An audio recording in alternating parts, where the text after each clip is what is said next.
साल 2025 एविएशन की दुनिया के लिए किसी बुरे सपने की तरह बीत रहा है। साल की शुरुआत में अमेरिका में प्लेन और हेलीकॉप्टर की टक्कर ने 67 लोगों की जान ले ली थी।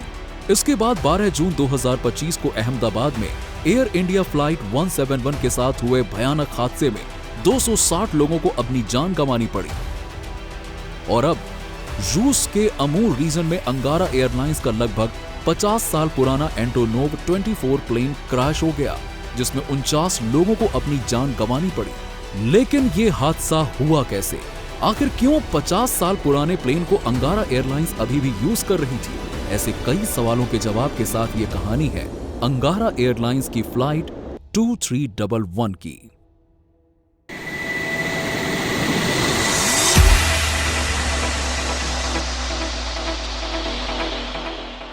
चौबीस जुलाई 2025 को रूस की अंगारा एयरलाइंस की एक फ्लाइट को रूस के खबरोस्क शहर के एयरपोर्ट से टेक ऑफ करके रूस के ही टिंडा एयरपोर्ट पर लैंडिंग करनी थी।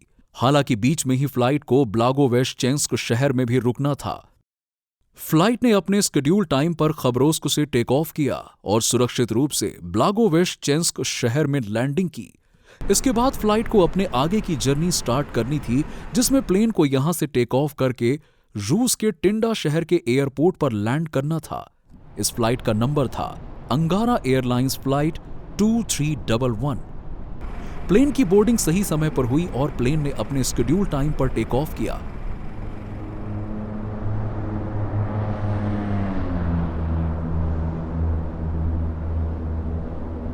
इस समय फ्लाइट में कुल 43 पैसेंजर्स, 6 क्रू मेंबर्स के साथ 49 लोग टोटल मौजूद थे, जिनमें से 5 बच्चे भी शामिल थे। पैसेंजर्स में कई रूस की रेलवे की एम्प्लॉइज भी थे जो कि टिंडा शहर जा रहे थे। ये प्लेन एंटोनोव 24 सीरीज का प्लेन था, जिसकी खुद की कहानी बेहद अजीब है। आपको बता दें कि 1950 के दशक में जब दुनिया में टर्बोप्रोप एयरक्राफ्ट्स बनाए जा रहे थे, उस समय के सोवियत यूनियन के एंटोनोव डिजाइन ब्यूरो ने इसी टेक्नोलॉजी पर बेस्ड एक एडवांस प्लेन डिजाइन किया, जिसका नाम रखा गया एंटोनोव 24। लगभग 50 लोगों की कैपेसिटी वाले इस प्लेन में 2 टर्बोप्रोप टेक्नोलॉजी के इंजन लगाए गए थे। ये प्लेन इसीलिए भी खास था क्योंकि ये पहाड़ी इलाकों में मौजूद छोटे रनवेज पर भी आसानी से लैंडिंग और टेक ऑफ कर सकता था। 1962 में इस प्लेन को मार्केट में लॉन्च किया गया और अगले कुछ ही सालों में इस प्लेन के 1000 से भी ज्यादा यूनिट्स दुनिया भर की अलग अलग एयरलाइंस की फ्लीट में शामिल हो चुकी थीं। अंगारा एयरलाइंस की फ्लाइट 2311 में जो एंटोनोव 24 एयरक्राफ्ट यूज किया जा रहा था, उसे जनवरी 1976 में बनाया गया था। यानी कि अब तक ये प्लेन करीबन 50 साल पुराना हो चुका था और आज के दौर की टेक्नोलॉजिकल दुनिया में कुल मिलाकर ये काफी पीछे भी था। 2019 में इसी एयरक्राफ्ट के साथ एक हादसा होते होते बचा था, जब एक लैंडिंग के दौरान ये प्लेन रनवे से आगे निकल गया था और इससे प्लेन के लेफ्ट विंग्स डैमेज हो गए थे। हालांकि इसके बाद एयरलाइंस ने एयरक्राफ्ट को रिपेयर करने के बाद दोबारा फ्लाई कराना शुरू कर दिया। लेकिन सवाल यह है कि जहां आमतौर पर किसी एयरक्राफ्ट को 20 से 30 साल तक ही यूज किया जाता है, तो आखिर क्यों अंगारा एयरलाइंस 50 साल पुराने एयरक्राफ्ट को यूज कर रही थी? इस सवाल का जवाब जानने के लिए हमें जियोपॉलिटिक्स की दुनिया में एंट्री लेनी होगी। आपको बता दूं कि वेस्टर्न कंट्रीज और रूस के बीच चल रहे टेंशन के कारण वेस्टर्न कंट्रीज ने पिछले कई साल से रूस पर बहुत सारे सैंक्शंस लगा रखे हैं और इन्हीं सैंक्शंस के कारण रूस अमेरिका सहित किसी भी वेस्टर्न कंट्री से कोई भी मॉडर्न एयरक्राफ्ट्स नहीं खरीद पा रहा है और रूस की एयरलाइंस को एंटोनोव 24 जैसे 50 साल पुराने प्लेन्स को ही यूज करना पड़ रहा है। अब वापस आते हैं फ्लाइट 2311 पर। ब्लागोवेस्चेंस्क शहर से टेक ऑफ करने के बाद फ्लाइट 2311 सुरक्षित रूप से टिंडा एयरपोर्ट की तरफ बढ़ रही थी। जब यह प्लेन टिंडा एयरपोर्ट से करीबन 20 मिनट की दूरी पर था, तभी पायलट्स ने एटीसी को कांटेक्ट किया और लैंडिंग की परमिशन मांगी। एटीसी ने फ्लाइट 2311 को टिंडा एयरपोर्ट पर लैंडिंग की क्लियरेंस दे दी। इसके बाद पायलट्स ने लैंडिंग के लिए प्लेन के डिसेंट को शुरू कर दिया और एक बार फिर से एटीसी से कांटेक्ट करके मौसम की जानकारी मांगी गई। एटीसी ने पायलट को बताया कि एयरपोर्ट के एरिया में हल्की हल्की बारिश हो रही थी और विजिबिलिटी बहुत कम थी। इस इलाके में इस तरह के मौसम का होना एक आम बात थी। इसीलिए एटीसी से मौसम की जानकारी मिलने के बाद पायलट्स ने प्लेन के डिसेंट को जारी रखा। मौसम को सीरियसली नहीं लिया और प्लेन लगातार लैंडिंग के लिए आगे बढ़ता रहा। अब इससे आगे कहानी का वो हिस्सा शुरू होता है जिससे जुड़े सारे सवालों के पूरे जवाब अभी तक नहीं मिल सके हैं। फ्लाइट 2311 टिंडा एयरपोर्ट पर लैंडिंग के लिए आगे बढ़ रही थी, लेकिन रनवे से कुछ किलोमीटर पहले ही पायलट्स ने एटीसी से एयरपोर्ट का एक और चक्कर लगाने की परमिशन मांगी। आमतौर पर ऐसा तब होता है जब प्लेन एयरपोर्ट के काफी नजदीक होता है, लेकिन प्लेन में कुछ ऐसे कॉम्प्लिकेशंस आ जाते हैं जिन्हें सुलझाने के लिए पायलट्स को समय की जरूरत होती है।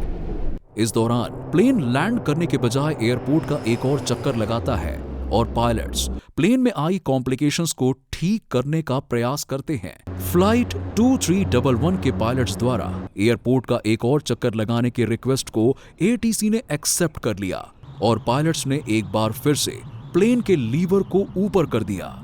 इसके बाद एक बार फिर से प्लेन की रफ्तार बढ़ने लगी और प्लेन दोबारा ऊंचाई पकड़ने लगा।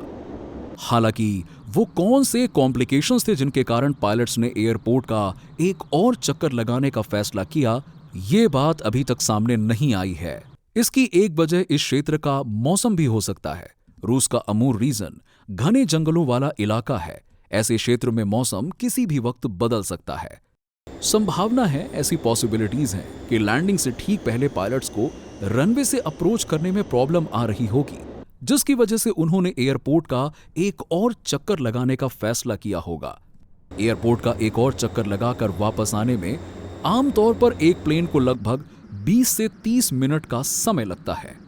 फ्लाइट 2311 भी एयरपोर्ट का एक चक्कर लगाकर दोबारा लैंडिंग के लिए प्रयास करने वाली थी।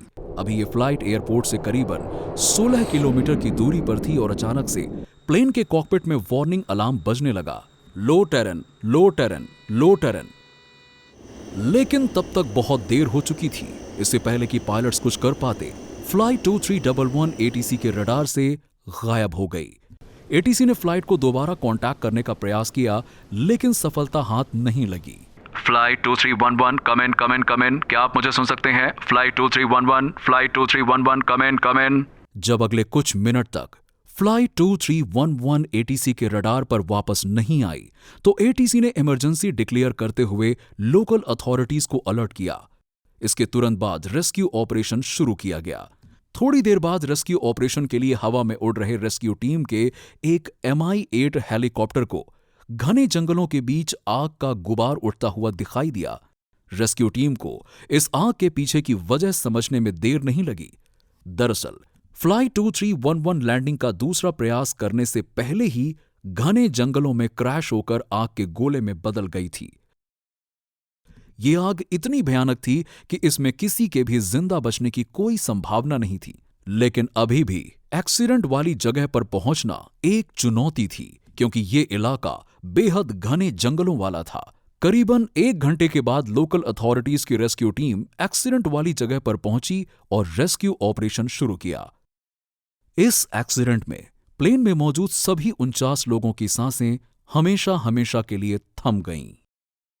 टेको एयर चैनल की तरफ से हम प्रार्थना करते हैं कि भगवान इस हादसे में जान गंवाने वाले लोगों की आत्मा को शांति दें। जैसे ही इस दुखद हादसे से जुड़ी हुई कोई नई जानकारी हमारे सामने आएगी, हम वो सभी जानकारी आपके साथ साझा करेंगे। साथ ही हम अपने सभी व्यूअर्स से रिक्वेस्ट करना चाहते हैं कि एविएशन जगत से जुड़ी हुई हर नई जानकारी के लिए कृपया चैनल को सब्सक्राइब और लाइक जरूर करें। धन्यवाद।